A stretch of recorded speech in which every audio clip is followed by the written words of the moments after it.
तो अधूरा है, घर का काम पूरा कराने के लिए वो कमाने के लिए ईंट भट्ठा गया हुआ था कि उसको जाति पूछ करके जा करके गोली मारी है और एक मजदूर के ऊपर में गोली चलाना कि हमला को अंजाम दिए हैं, उसको बीच चौराहा में खड़े करके गोली मार देना चाहिए। अब ये लगभग 4-6 माह से ऊपर हो गए हैं, लगभग गर्मी समय से वही थे।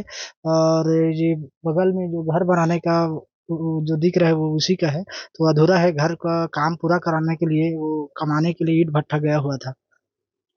कल आपको जानकारी हुई होगी कि हाँ जी, 31 जुलाई 2026 की रात्रिकालीन मुझे 12 बजे लगभग पुलिस के माध्यम से सूचना मिली कि इस तरह से आतंकी हमले में दीपक को गोली लगी है करके। उस समय पूरा तरीके से पुष्टि नहीं हुई थी। इसमें हमारे छत्तीसगढ़ के प्रवासी 2 मजदूर थे, एक बलौदा बाजार का रहने वाला है और एक मेरे भतीजा दीपक रात्रे है। और उसको आतंकियों ने इस तरह से बेरहमी से उसकी हत्या की है कि आप सभी को बता दें कि वो जो जानकारी मिल रही है उसके मुताबिक कि नक्सलियों ने जो आतंकियों ने उसको जाति समाज पूछ करके गोली मारी गई है। ये आतंकियों का कारनामा है। ये देखिए कि उसको जाति पूछ करके जा करके गोली मारी है और एक मजदूर के ऊपर में गोली चलाना।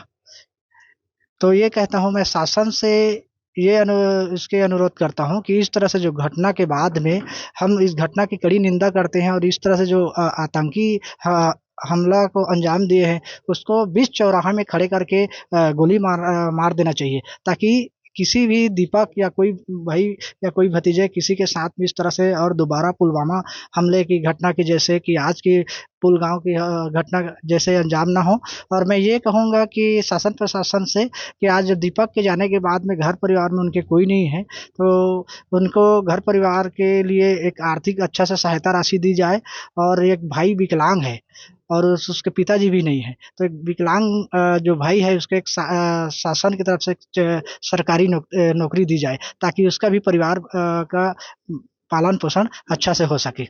एसडीएम साहब पहुंचे हैं जी, एसडीएम लगातार प्रशासनिक अधिकारी और मीडिया में खबर चलने के बाद में पूरी ये छत्तीसगढ़ के नहीं है, पूरा इंटरनेशनल न्यूज़ है। तो देश विदेश में इस बात की चर्चा हो रही कि भारत के पुलगांव में जम्मू कश्मीर के दक्षिणी इलाका में इस तरह से रात्रि में ये हमला हुआ है आतंकी। इसका पूरा देश नहीं, पूरा देश विदेश सब इसका कड़ी निंदा कर रहे हैं।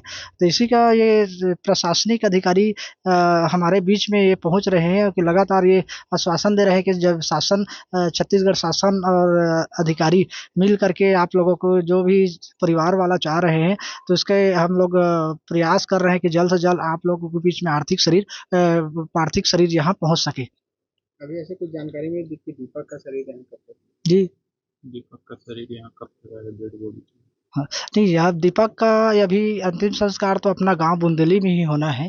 और कई लोग ऐसा भी है कि अफवाह ऐसे इधर-उधर डाल रहे हैं मामा यहाँ, लेकिन इनका जन्मभूमि है, क्योंकि ये जन्मभूमि में ही अंतिम संस्कार की जाती है। और किसी तरह से हम यही कहेंगे शासन थोड़ी देर पहले यहाँ के सांसद जो है कमलेश जांगड़े जी ने मोबाइल के माध्यम से मुझे अवगत कराई है कि यहाँ सीएम साहब से भी बात कर ली गई है और जल्द से यहाँ के पार्थिव शरीर पहुँचाने की तैयारी की जा रही है। घटना के बारे में रात्रि में पता चला कि उसका मतलब गोली लगा है करके, फिर सब घर के सब लोग ने पता पाए और शासन और प्रशासन से यही निवेदन है कि उसका पार्थिव शरीर जो है हमारे ग्राम पंचायत बुंदेली में जल्दी से जल्दी लाने की कृपा करेंगे, ताकि सब हम उनका इंतजार कर रहे हैं। अंतिम संस्कार यहीं पर होना है। उनके परिजनों से बात हुई है और उनको जितनी भी शासन से जो भी सहायता हो सकती है उसको दिलाने के लिए हम लोग बात कर रहे हैं और उनसे भी हाल चाल पूछा गया है, परिजनों को भी हाल चाल पूछ रहे हैं, वहाँ से संपर्क कर रहे हैं।